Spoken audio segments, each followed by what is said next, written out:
good one, light huh? on. Got a bad one in my right pocket. Okay, thank you, Diane, thank you. Okay, so that's, it's interesting, and as I just said a few minutes ago, I'm not familiar with Daniel. You don't realize when you're reading, if you're just reading this through, that, oh, all of a sudden, the next chapter, we're into another king. It's Belshazzar. And not only that, but it's not the next year. It's about 25, 30 years later, about 539 BC is the general assumption. Because, and now Daniel he's still serving in Babylon, but he's not serving Nebuchadnezzar. He's serving Nebuchadnezzar's grandson, Belshazzar.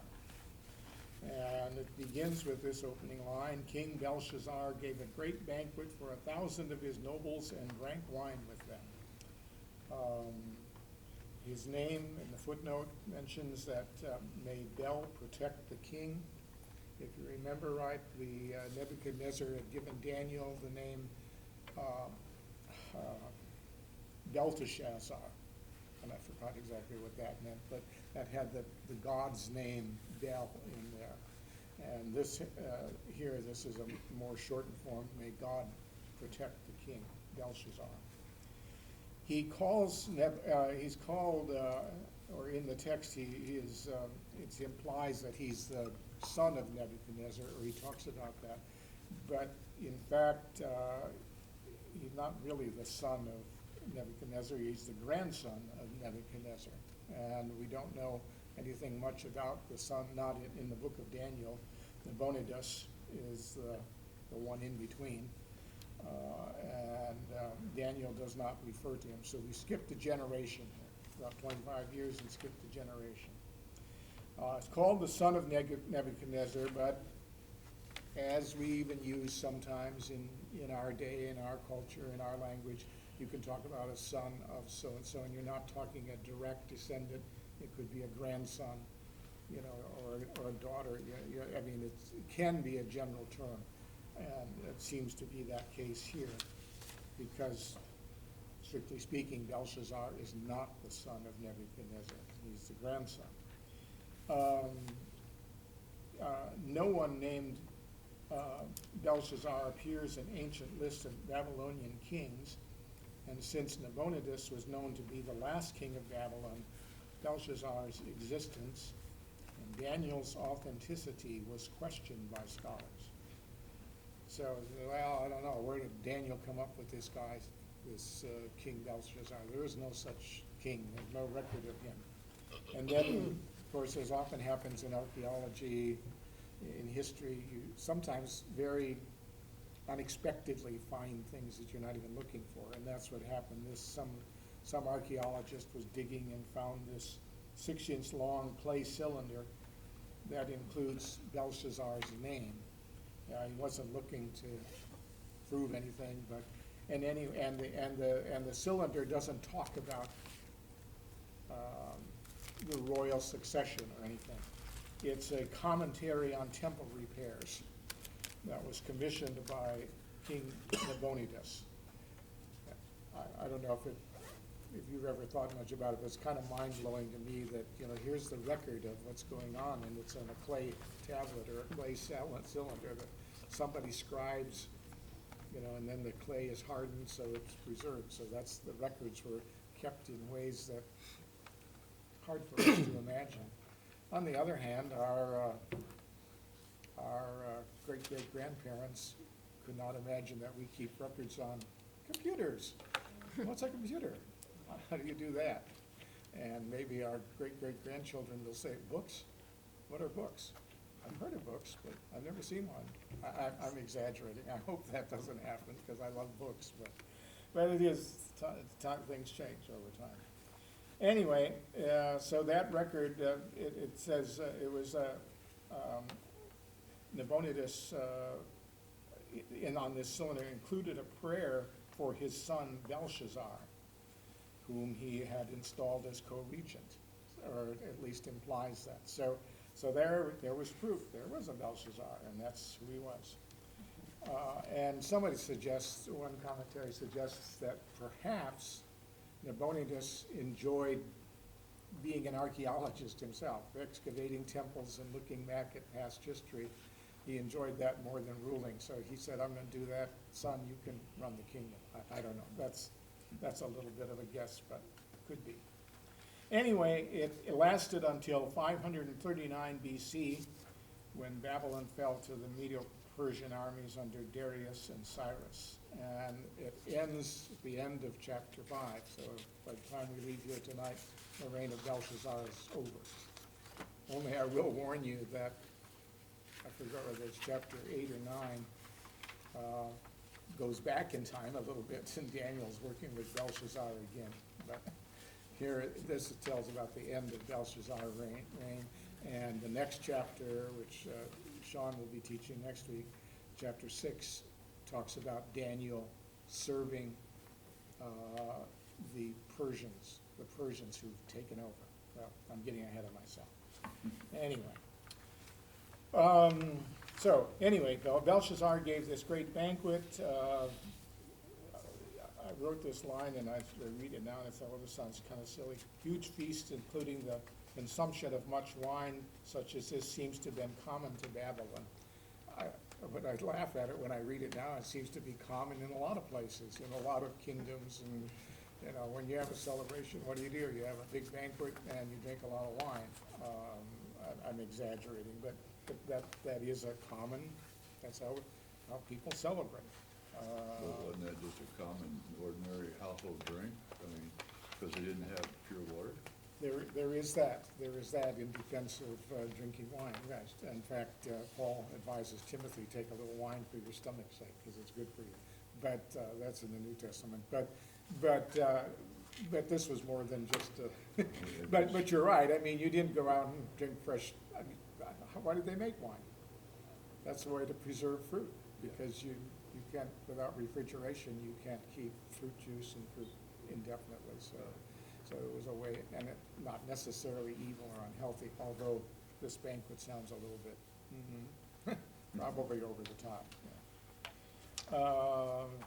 In fact, they were enjoying it so much that Belshazzar, hey, you know, we ought to make this even more special. Let's get all those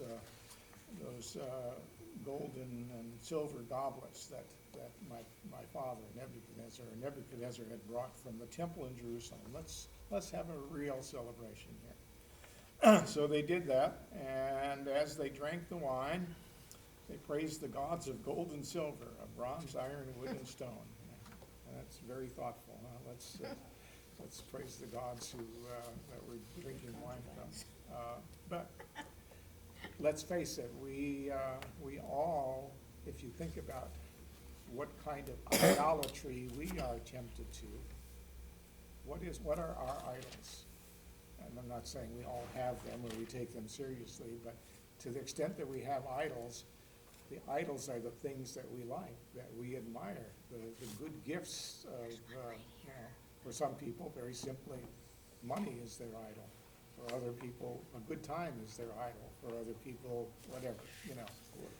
Sports, yeah. And things we enjoy, good things. So those are the things we, quote unquote, worship. Now, most of us would say, well, we don't worship that, and I hope none of us do. And yet, you know, I'm a sports fan to some extent. Please don't throw any stones at me, but if the Packers win the Super Bowl, I'm always happy. You've been sad a long time. Yeah, I've kept that idol for a long time. But they won it the first time, didn't they? They won, yeah, Yeah, they won the first one and the second one, and then they Yeah. went for a long stretch. And then under Brett Favre, they had some good years, and then, Yeah. anyway. They beat our Chiefs in the old first one. Anyway, so, but we all have some things in our life, right? Let's be, you know, a little bit serious and be honest and realize that we all have some things in life that are idols for us. It's very hard to live without, very hard to give up. And I'm not accusing anybody anymore, I'm accusing myself. It's just, that's a fact of life. When we say we shall have no other gods before me, the first commandment, we would all say, well, I never go bow down to an idol. No, we don't do that, but we all have some other gods in our life It's in our culture. sometimes take very much importance, yeah. So we just need to be aware of that. So anyway, then that's a basic form of idolatry. Well, maybe that had nothing to do with what happened next, but maybe it did. Maybe that was kind of the last straw. God said, okay, all right, that's enough of that. And all of a sudden, the fingers of a human hand appeared and wrote on the plaster of the wall near the lampstand in the royal palace. The king watched the hand as it wrote. His face turned pale, and he was so frightened that his knees knocked together and his legs gave way.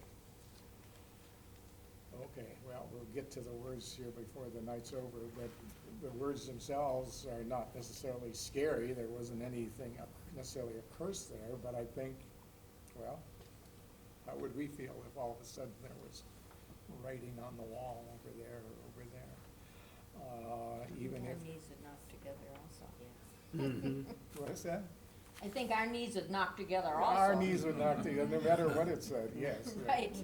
It would just be, oh my goodness, this is not what I expected. Now, they had some reason to be a bit scared, a bit frightened.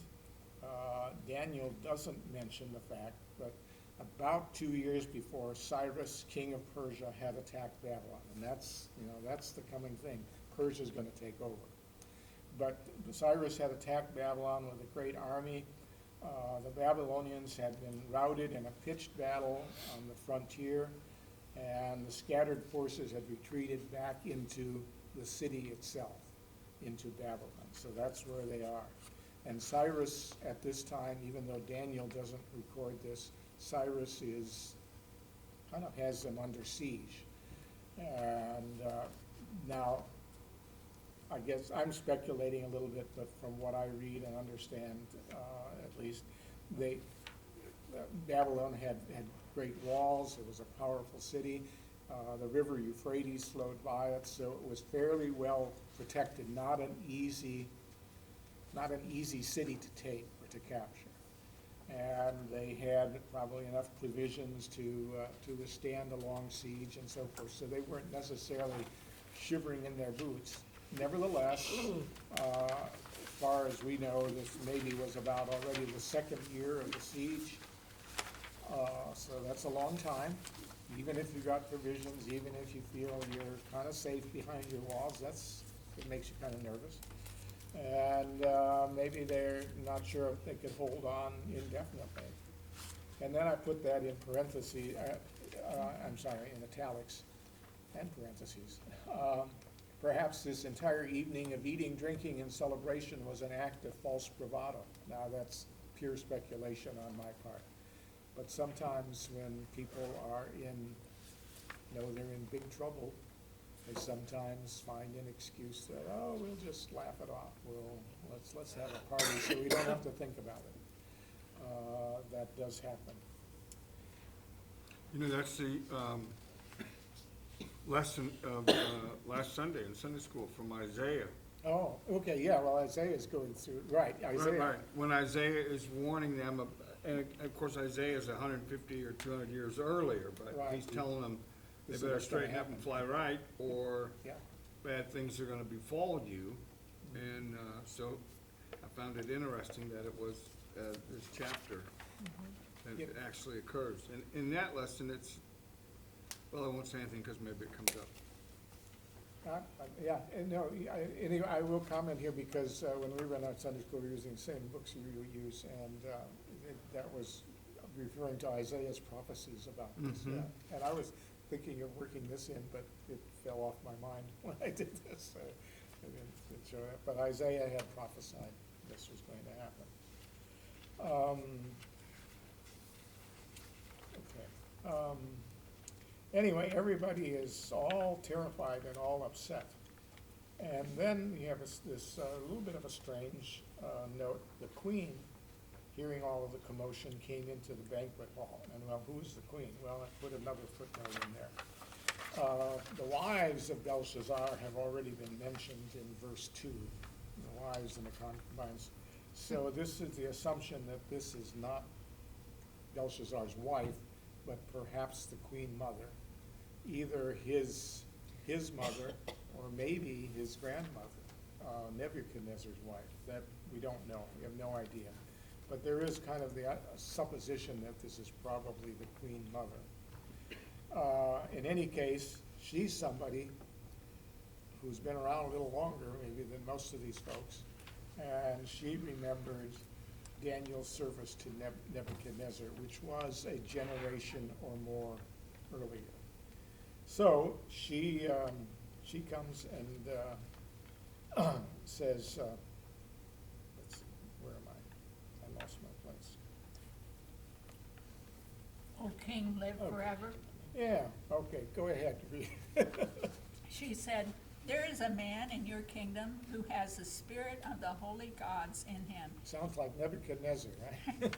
He was found to have insight and intelligence and wisdom like that of the gods, a keen mind and knowledge and understanding, and also the ability to interpret dreams, explain riddles, and solve difficult problems. Call Daniel, and he will tell you what the writing means.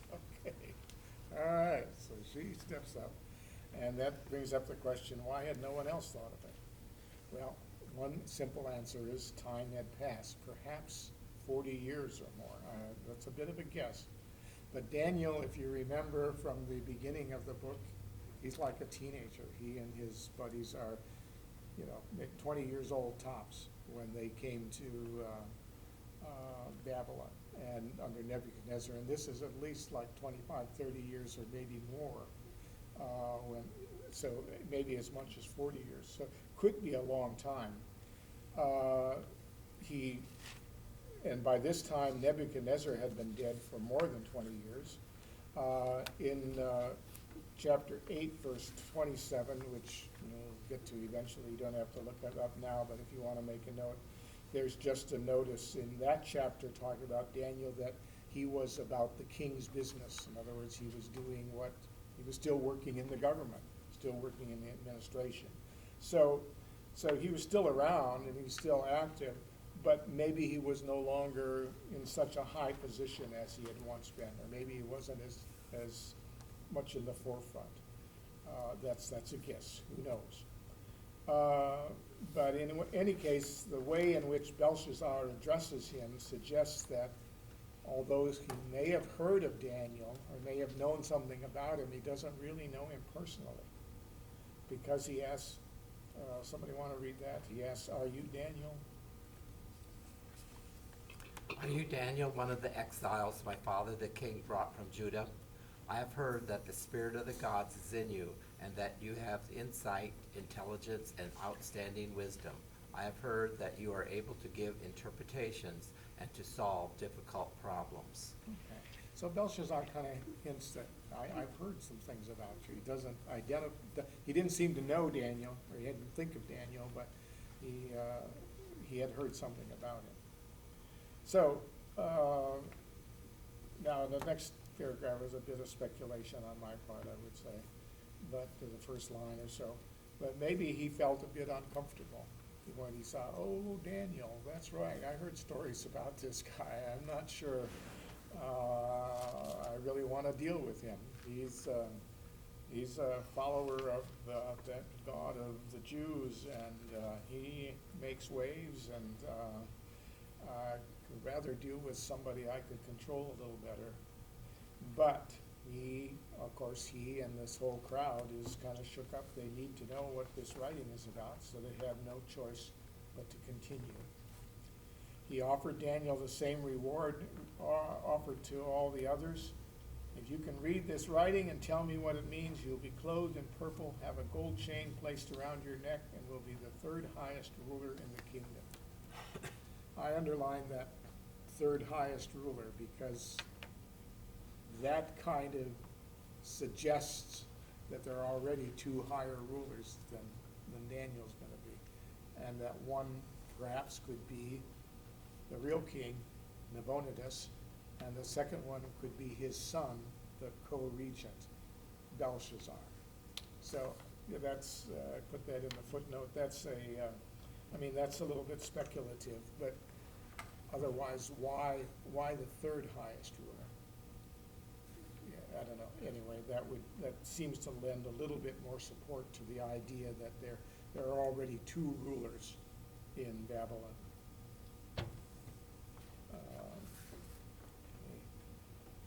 So anyway, Daniel, of course, is not put off by this. He tells him bluntly to keep his rewards. I kind of skipped over that. But he goes on to say that he will read the writing on the wall and tell the king what it means. Okay, but first of all, he confronts Belshazzar, drawing on the example of Nebuchadnezzar's life, which we studied in chapter 4, his greatness and glory and splendor, but then also his pride and arrogance, his insanity, and finally his restoration to sanity and power, when he acknowledged that the Most High God is sovereign over the kingdoms of men and sets over them anyone he wishes. Now, I really edited that very strongly, verses 18 to 21, that whole section. Daniel just kind of recounts the history of Nebuchadnezzar, of what he did and how he was restored to power. And so Daniel just retells that story. If you haven't read it, you can look it up, and you maybe should. But it's just retelling it. But then he applies this lesson to Belshazzar. But you, his son, have not humbled yourself, though you knew all this. I don't know if Belshazzar should have known. If he didn't know, he should have known the history, the story of his grandfather. Instead, you have set yourself up against the Lord of heaven. You had the goblets from the temple brought to you, and your nobles, your wives and your concubines drank wine from them. You praised the gods of silver and gold, of bronze, iron, wood, and stone, which cannot see or hear or understand, but you did not honor the God who holds in his hand your life and all your ways. Therefore, he sent the hand that wrote the inscription. So Daniel does not mince any words. He pretty much tells them off and says, this is what's going on. You wonder what this is about? This is what's going about, and this is why it's going about, because you have mocked God. After this warning, then, Daniel continues with his explanation of the mysterious words in verse 25 to 28. Someone again read that. I'll take a break with my mouth, my throat here right now. It's on the sheet, but verses 25 to 28. This is the inscription that was written, Mene, Mene, Tekel, Parsin. This is what these words mean. Mene, God has numbered the days of your reign and brought it to an end. Tekel, you have been weighed on the scales and found wanting. And Perez, your kingdom is divided and given to the Medes and Persians. Okay. If you're familiar, you remember this text from the King James when the first time you heard it, it usually said, Mene, Mene, Tekel, Parsin. The U is just the Babylonian word for and, so that's why that's dropped out of here. Mene, Mene, Tekel, Parsin. Okay, so Daniel gives the explanation, and we'll come back to that. But I had some fun doing this. I hope it doesn't bore you completely. Information about the meaning of the words in Daniel's explanation. Probably these four words written out uses Aramaic nouns related to units of measure. And the word mene, and there's a little Hebrew there and a Greek form of it, is likely the unit of measure known as the mina. And in Luke 19:16, for example, if you want to look it up if you care enough about it, it just talks about a mina was a measure, and it says how many shekels in a mina and how many, and how big is a mina, or how do you measure that? So that, it's, the word mene most likely is related to that idea, the measure of a mina, okay? The word tekel, and again, there's some Hebrew and some, I guess Aramaic. No, I forgot what the other one is anyway. Anyway, it's the Aramaic equivalent of the Hebrew word shekel, and you've heard of shekel, which is usually a term of money. How many shekels is it?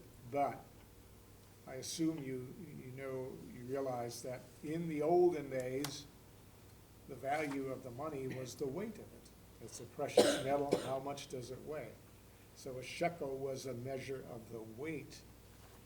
A silver shekel would be a so-and-so much, a piece of silver that weighed that much. So shekel, in our minds, if we hear that word, we kind of think, well, that means money.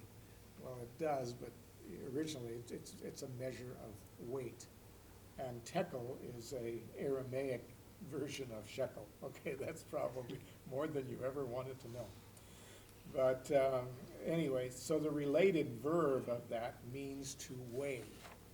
So tekel refers to weighing in some way.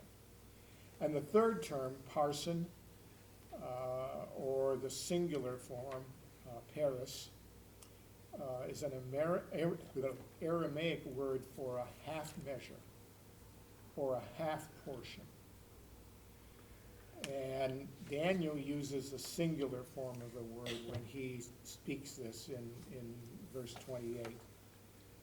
But the related, because it, okay, let's try to make sense of this. Because it's a half portion, the verb related to this means to break or to divide, as is to cut something in half, if you will. Okay? So, so the basic meaning of these words is numbered, as in, or measured, if you will. I don't know, you depending on who you read, how they put this out, but numbered or measured, referring to the mina, mene, tekel, to be weighed, and parson, to be divided. Now, there's one other little thing that I did put in here, but this is a little that caught my fancy, and I will mention it. And again, you could ignore it. You can ignore all these details. You don't need to know these details. It's not something we need to know, but it can be helpful. But you almost wonder if parson is almost, as the way Daniel understands this, almost a pun on the word of Persian. I mean, that's what I think. I like puns. So Parson and Persians, and the Persians are gonna, I don't know. I'm sorry, that doesn't make any sense, but I went there anyway. Anyway, the basic meaning of these words, numbered, weighed, divided, really not all that mysterious, or shouldn't have been.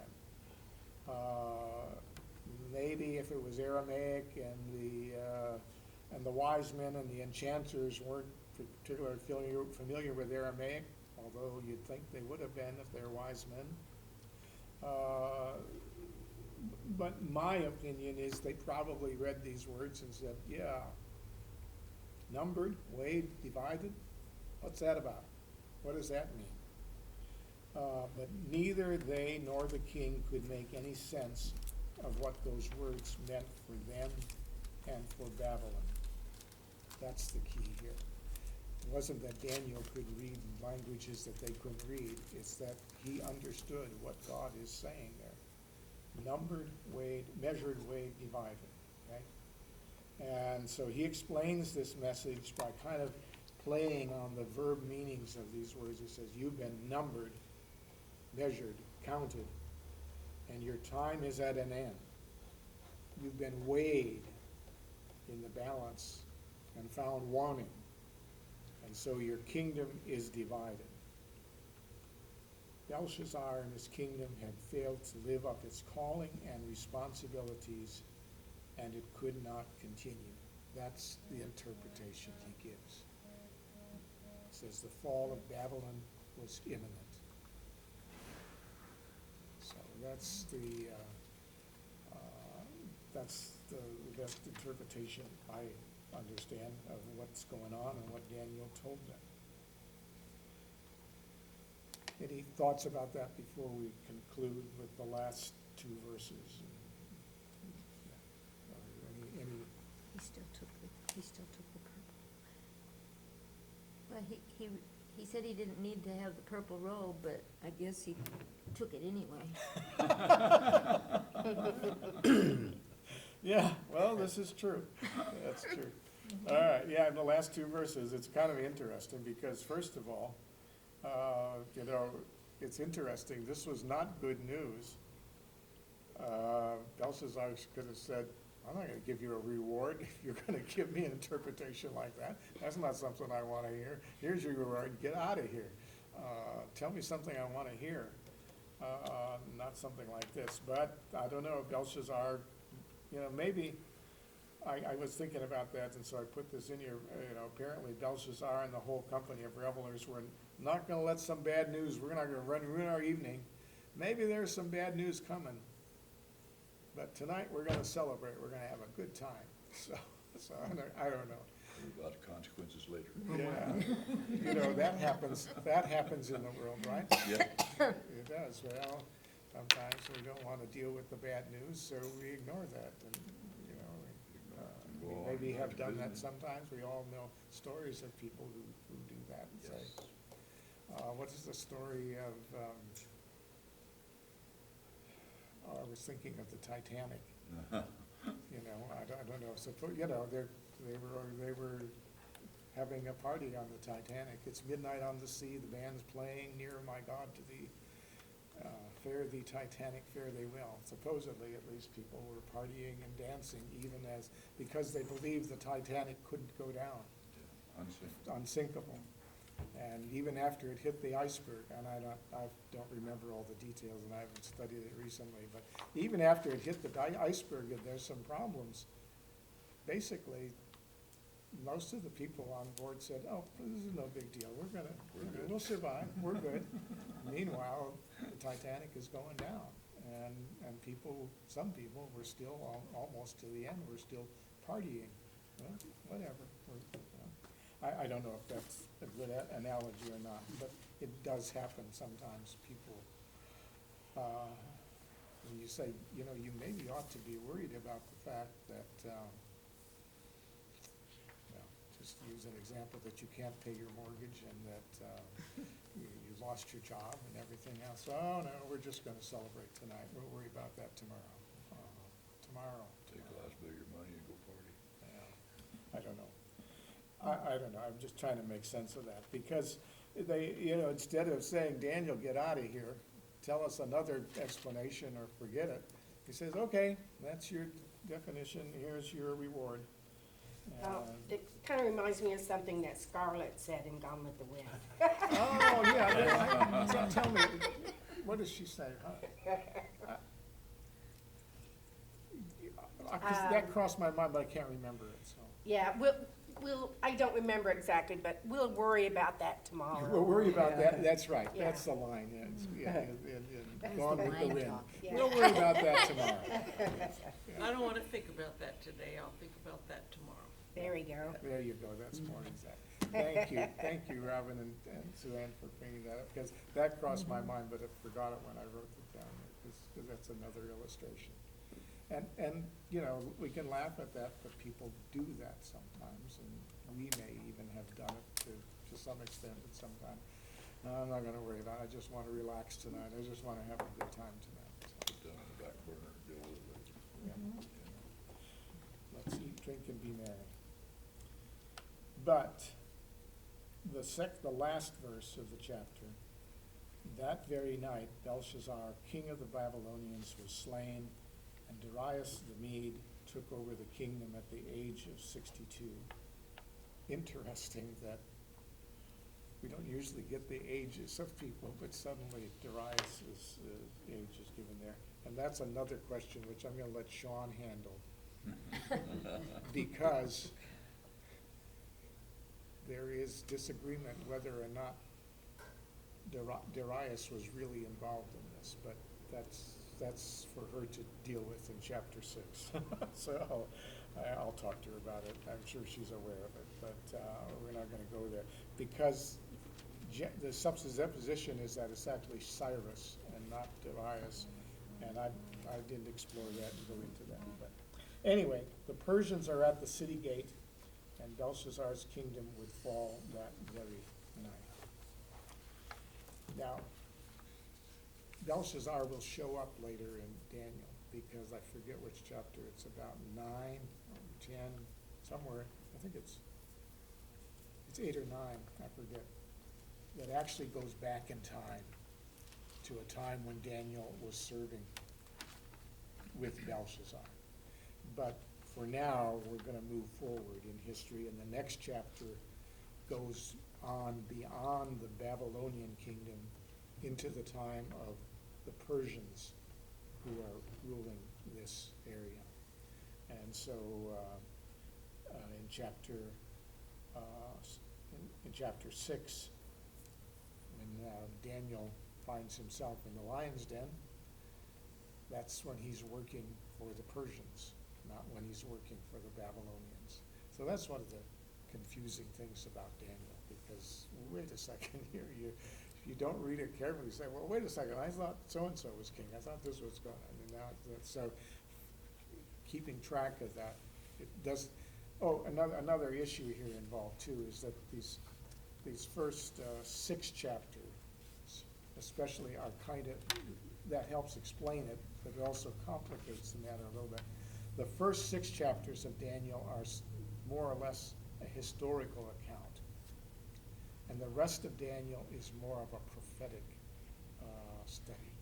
So even though, when we read it in English, you go from one chapter to the next, is originally written as it seems to be intended, it's almost like two different books. So that's why you get confused. Oh, wait a second, I thought we were past that, now we're going back to that, so anyway.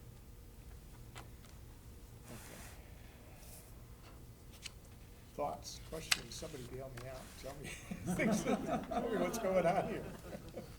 In the teacher's manual for last week's Sunday school lesson, when I talked about this fall of the Babylonians and how they felt so secure in their city walls, etc., that the Persians were able to enter the city where the walls were open to let the river run That's right. through. That's right. And so they snuck in Yes. a sense, through the open gate where for the water to go through, and that's how they got in, at least according to the No, I teacher's manual. think you're right, yeah. So the Euphrates, which in some sense was a protection for them also, Right. was the doom, was the weak spot, yes. Because they had to have fresh water. They had to have Right. water. Like, you can't have the river, all the river outside the walls somehow, you gotta bring it in, so.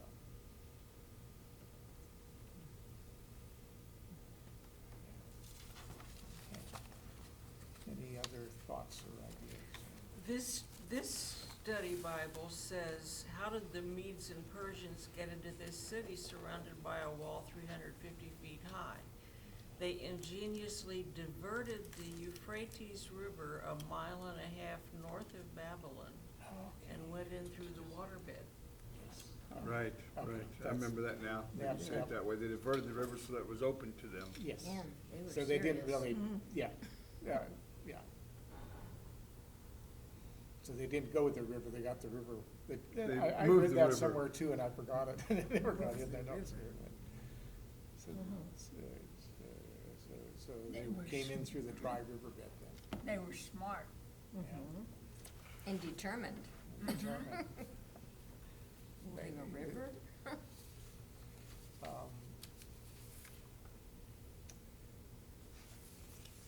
I don't know, I was trying to think of something kind of wise, and I'm not sure if it's wise or not, but, sometimes, I don't know, I can't put it into meaningful words, so we'll forget it, but sometimes we think we're smarter than we're not, than we are. And maybe that's was the Babylonians, they didn't realize that the river which protected them was also a danger to them.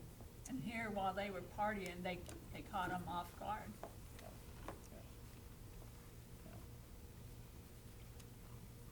Yeah, but you would think they would figure out pretty soon that the river kept going down. Something was going on. And it depends on Too much wine. how I much was wine- gonna how say, much wine too did much they have. wine. Yes, that's what I was gonna say. It depends. Who was in charge?